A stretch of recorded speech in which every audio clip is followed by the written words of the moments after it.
വചനാമൃതം തയ്യാറാക്കി അവതരിപ്പിക്കുന്നത് doctor C Sethumadhavan.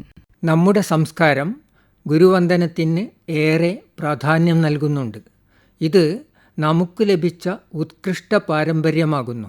വേദോപനിഷത്തുക്കളിലൂടെയും പുരാണേതിഹാസങ്ങളിലൂടെയും പ്രാപ്തമായ Vandana സംസ്കാരം ഇന്നും നാം പുലർത്തി വരുന്നുണ്ട്. അതുകൊണ്ടാണ് ഒരാളെ കാണുമ്പോൾ നമസ്തേ എന്നും നമസ്കാരം എന്നും പറഞ്ഞുകൊണ്ട് നാം അഭിവാദ്യം ചെയ്യുന്നത്.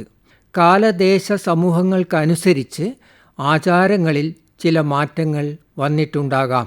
ഏതു പ്രവൃത്തിയും ഗുരുവന്ദനത്തിനു ശേഷമേ നാം ആരംഭിക്കാറുള്ളൂ. എല്ലാ പ്രാർത്ഥനകളും ഗുരുവന്ദനങ്ങളാകുന്നു. അക്ഷരവിദ്യ ഗുരുവിൽ നിന്നാണ് നേടുന്നത്.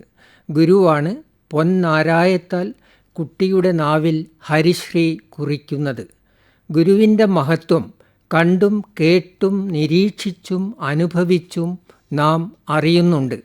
പ്രാചീന കവികൾ ഗുരുവന്ദനത്തോടെയാണ് കാവ്യരചന തുടങ്ങിയിരുന്നത്. ഗു എന്ന ശബ്ദം അന്ധകാരത്തെ കാണിക്കുന്നു. രു എന്നത് നിരോധനവും.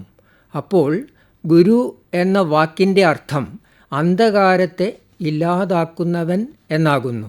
അന്ധകാരം അജ്ഞാനമാണ്.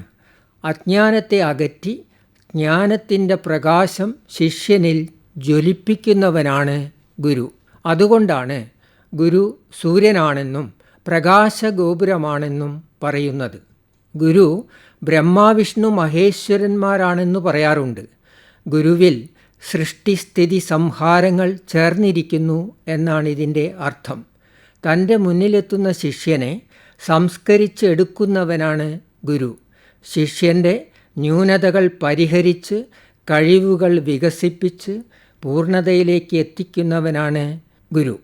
പിറന്നു വീഴുന്ന ഓരോ കുട്ടിയിലും അപാരമായ കഴിവുകൾ ഉണ്ടെന്ന് വിദ്യാഭ്യാസ ചിന്തകരായ ജീൻ ജാക്വസ് റൂസോയും പെസ്റ്റലോസിയും സ്വാമി വിവേകാനന്ദനും പറയുന്നു. മുന്നിലെത്തുന്ന വിദ്യാർത്ഥികളുടെ കഴിവുകൾ വികസിപ്പിച്ച് സംസ്കാര സമ്പന്നരാക്കി മാറ്റുന്ന സൃഷ്ടികർമ്മമുണ്ടല്ലോ, അത് സമർത്ഥമായി നിർവഹിക്കുകയാണ് ഗുരു ചെയ്യുന്നത്. ആധുനിക വിദ്യാഭ്യാസ ചിന്തകളുടെ വെളിച്ചത്തിൽ പറഞ്ഞാൽ സ്വയം നിർമ്മിക്കുന്നതിന് ശിഷ്യനെ പ്രേരിപ്പിക്കുന്ന സുഹൃത്തും വഴികാട്ടിയും തത്വജ്ഞാനിയുമാണ് ഗുരു. ഗുരു സംരക്ഷകനാണ്. പ്രശംസിക്കേണ്ടിടത്ത് പ്രശംസിക്കാനും ശാസിക്കേണ്ടിടത്ത് ശാസിക്കാനും ഉപദേശിക്കേണ്ടിടത്ത് ഉപദേശിക്കാനും ഗുരുവിന് കഴിയും.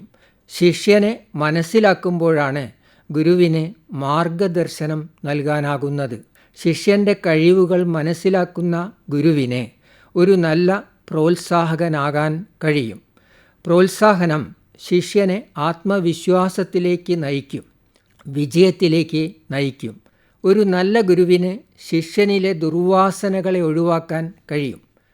മനസ്സിൽ നിന്ന് ജീർണതയുടെ, ഹിംസയുടെ, അക്രമങ്ങളുടെ, അനാചാരങ്ങളുടെ, അന്ധവിശ്വാസങ്ങളുടെ ജന്മവാസനകളെ പിഴുതെറിയുന്ന ഗുരു ശിഷ്യന് സംസ്കാരത്തിൻ്റെ ലോകത്തിലേക്ക് പ്രവേശനം നൽകുന്നു.